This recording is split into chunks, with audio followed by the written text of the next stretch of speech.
Wakili Peter Kibatala amesema ameagizwa na kanisa la Glory of Tanzania maarufu kama kanisa la ufufuo na uzima linaloongozwa na Askofu Josephat Gwajima kuwa mwanasheria wake na kuwawakilisha waklei yani waumini wake na usharika katika shughuli zake mbalimbali za kisheria, ikiwa ni pamoja na madai ya kanisa hilo kudaiwa kufungiwa kutoa huduma nchini chini ya sheria ya vyama sura ya 337.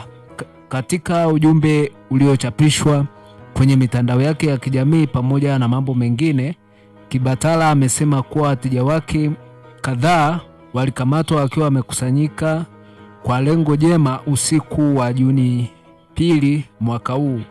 Amesema anajua kuwa wateja wake wapo katika kituo cha polisi cha Oysterbay, mkoa wa kipolisi wa Kinondoni, Dar es Salaam.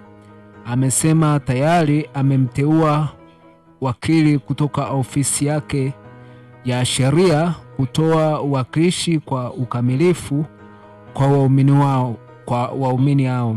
Namnukuu, nitazungumza na waandishi wa habari hivi karibuni kuhusu masuala yote ya kisheria yanayozunguka kipindi hiki cha kusikitisha sana. Nitawasilisha hatua zote za kisheria zilizochukuliwa kurudisha nyuma kile ambacho wateja wangu wanakiona kama ukiukaji wa sheria, amesema wakili Peter Kibatala akizungumzia kuhusu sakata la kufungwa kanisa la Askofu Josephat Gwajima la ufufuo na uzima.